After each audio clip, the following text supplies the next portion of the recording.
make your operation small yet profitable.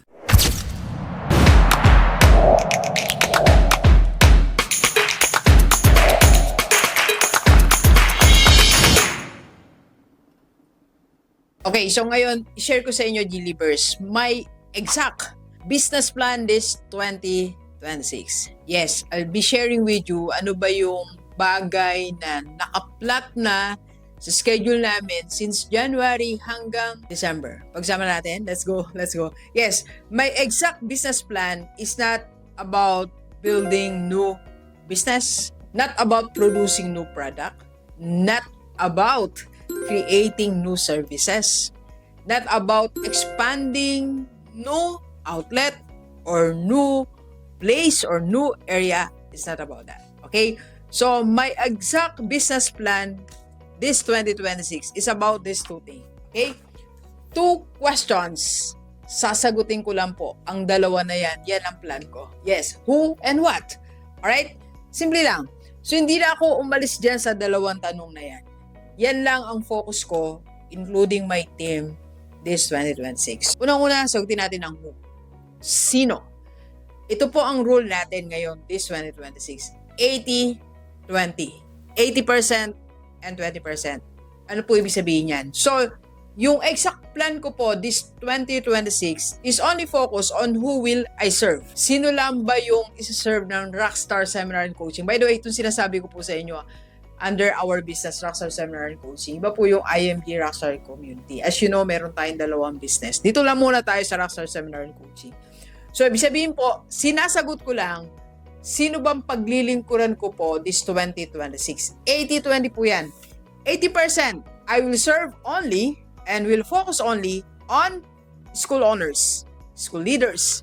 Yan lang ang focus natin. School owners and their school leaders. That is principals, department heads, coordinators, and of course, unang-una, ang school owner. 80%. And 20% po, of course, I'll be serving business owners din ng ibang industry. Pero, 20% lang po sila. So, kaya ko po pinlat ng ganon and clear sa akin para ang priority ng calendar nito is the school owners. Hindi ko po tinatanggal yung ibang businesses. Like ngayon, meron mga nagme-message sa atin and this week, nasa Calaca, Batangas tayo. Hello po dyan sa City Hall nila. Magpunta po tayo dyan para mag-discuss sa ilan sa mga employees ng Calaca, Batangas. So, hindi pa rin sila nakatanggal sa schedule natin, pero 20% na lang sila ng time natin.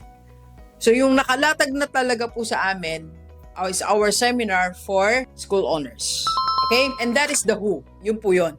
And what naman? So, ibig sabihin po, ano naman ang isuserve ko sa kanila? Yes. Ano naman ang iahahin ko o ibibigay ko sa kanila? Clear din po yan sa amin. Malinaw na malinaw. So, yung 80% for school owners, number 1 na dyan ang aming seminar, How to Run Your School as a Business. So, may formula tayo, purpose and profit. So, yan po ang ituturo natin sa mga school owners. How to execute the purpose of your school and at the same time, profit. Profit first principle. Itinuturo natin yan. Financial map sa mga school owners. Tinuturo din po natin yan. So, yan yung what natin. And yung what naman natin sa 20% is their marketing and sales. Sa ibang industry, sa ibang businesses, sa ibang agency, ang tinuturo naman natin sa kanila is the marketing and sales. So, yan ang what natin na malinaw na malinaw. Okay? So, kung mapapansin nyo po, yung aking exact business plan this 2026 is mas pinaliit natin. Contrary dun sa traditional way na ginagawa ng madami, na habang tumatagal ka sa industry, expand ka na expand. Tama po, kasi matagal na ako nagsiseminar eh. 2016 pa po tayo, nagsiseminar na tayo. 10 years na actually, isang dekada na tayong nagsiseminar. Pero, ang goal ko, mas pinakonti ko po itong who natin. 2 na lang sila. Okay? And normally, sa iba, pinapalawak nila. Pero ako, I prefer this one for more focus and quality of service. And yung what naman natin, maliit lang din po ang sineserve natin. Kumbaga sa isang karinderya or resto, konting menu lang ang binibigay natin. Hindi sobrang dami. Okay? Now, ano yung pwede nating makuha dito? Lesson sa pinresent ni Doc.